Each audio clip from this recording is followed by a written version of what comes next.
What you saw. You didn't go looking for it. That's the thing nobody understands when you try to explain it, which is never, because you can never explain it to anyone. You were in the wrong place. That's the whole story. You owned a small pharmacy in Culiacán. You filled prescriptions, you ordered inventory, you opened at 8 a.m. and closed at 7 p.m. 6 days a week for 11 years. You knew what the neighborhood was. Everybody knew.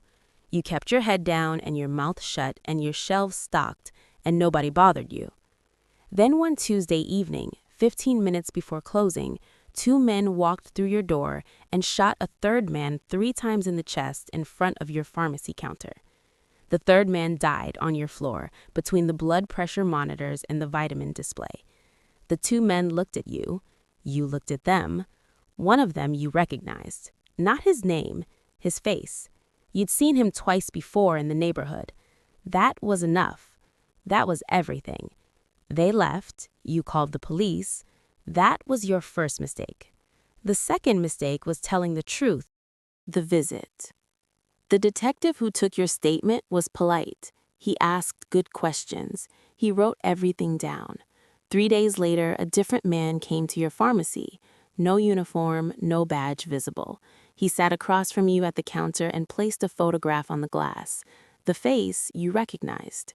He asked if this was the man. You said yes. He nodded slowly and wrote something and left. That night, a car parked outside your building for 4 hours.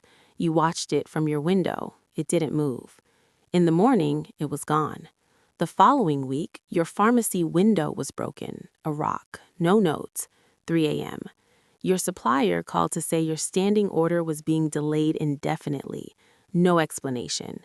A man you didn't know stopped you outside the building and said your name and nothing else, and kept walking. The message required no translation. You called the detective. The detective connected you to a federal agent. The federal agent flew in from Mexico City. He sat across from you in a room that wasn't your pharmacy and explained your options. Option 1, recant your statement, say you were mistaken, return to your life, hope the interest in you fades. Option 2, testify fully, enter the Federal Witness Protection Program, leave everything behind. You asked about your wife, your son, who was 9. The agent said they come with you. You asked about your mother, who was 71 and had lived in Culiacán her entire life. The agent's expression gave you the answer before he spoke. The program covers immediate family. You went home and sat at the kitchen table for 6 hours. Your wife sat across from you. You didn't speak for most of it.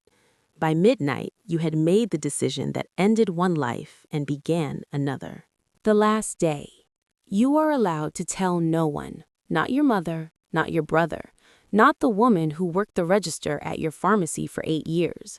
You are given 4 days to put your affairs in order without putting your affairs in order. You sell nothing, you close nothing, you simply stop appearing. The federal agents give you a list of what you can take, 1 bag each, documents, some clothing, photographs if you can fit them, nothing with your name on it that you're keeping, nothing that connects the person you are to the person you're about to become. You spend your last night in Culiacán sitting in your son's room watching him sleep. He's 9 years old, and tomorrow his name will be different, and he will never see his school again, or his friends, or his grandmother, who calls him her little pharmacist because he used to pretend to fill her prescriptions with candy. You don't cry. You're past crying. You're in the part that comes after crying, the flat quiet where you just absorb what is happening because there is no alternative. Your wife finds you there at 2 a.m.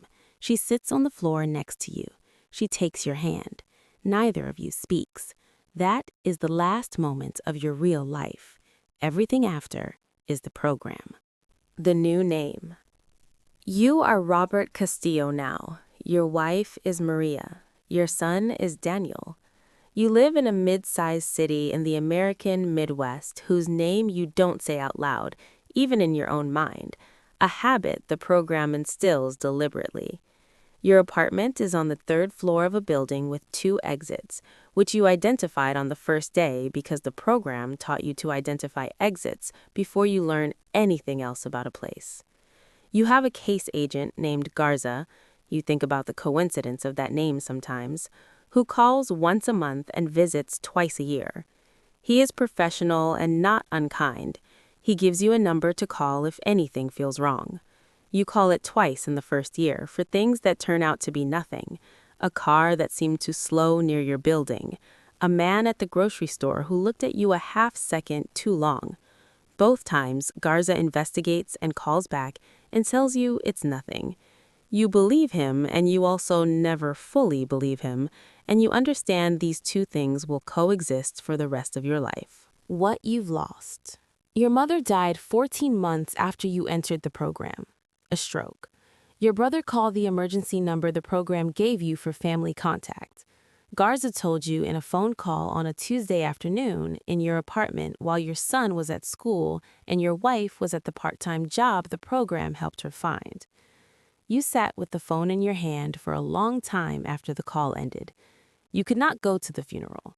You could not call your brother directly.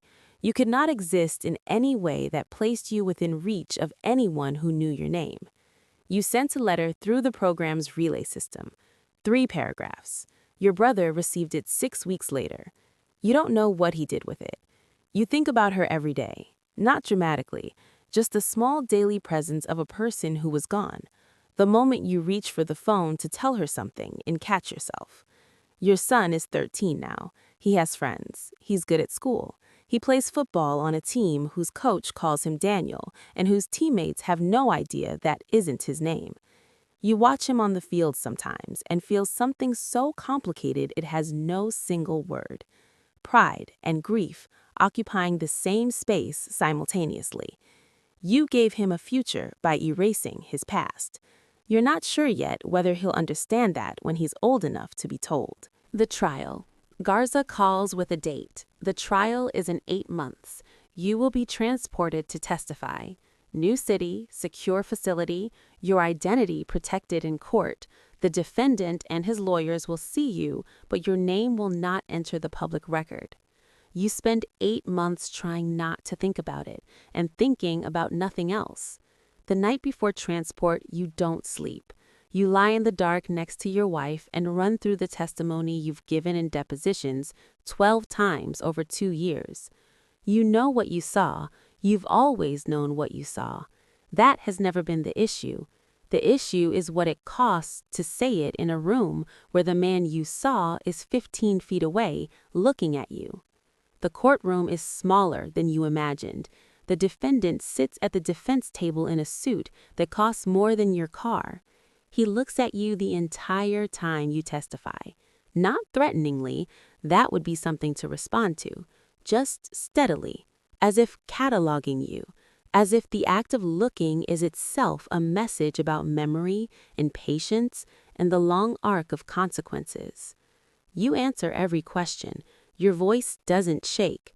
When it's over, the prosecutor nods at you, and you are escorted out through a side door and into a vehicle and back to the facility, and then eventually home. 3 months later, Garza calls. Guilty on all counts. You sit in your kitchen. Your wife puts her hand on your shoulder. You nod. That's all. Just a nod. The permanent condition. You are 51 years old. You have lived as Robert Castillo for 9 years. You own a small business, not a pharmacy. The program advised against anything that mirrors your former life too closely. A print shop. You open at 8 a.m. and close at 6 p.m. 5 days a week.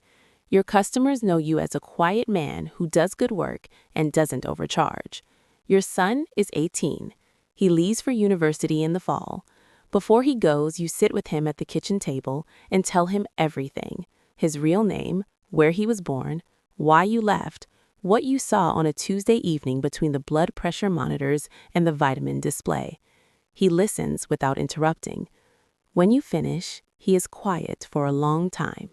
Then he asks one question. Was it worth it? You think about your mother's funeral you didn't attend, your brother's voice through a relay system, 11 years of exits identified before furniture arranged, a name that isn't yours, spoken in your own voice until it became yours. You tell him the truth. You don't know.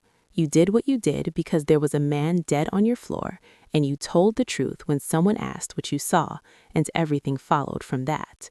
Whether it was worth it is a question that requires knowing how the other version ends, and you only get one version. He nods. He goes to university in September. He applies under his real name, the one your mother gave him. That is the first thing he does with his freedom, and it is the right thing, and it costs you nothing and everything simultaneously. What stays? You still check exits first. You still notice cars that slow. You still reach for a phone to call a number that no longer exists, tell your mother, something she will never hear. Some habits the program creates deliberately. Some the fear creates on its own. You can't always tell the difference anymore. Some mornings you open the print shop and stand behind the counter, and it is simply your life, real, present, sufficient. Some mornings you are a man in Culiacán who made one phone call and has been paying for it ever since. Most mornings it is both. That is the permanent condition. Not danger, not safety. The space between them where you have learned to live, where you will always live, where the man you were and the man you became exist in the same body and have stopped arguing about which one is real.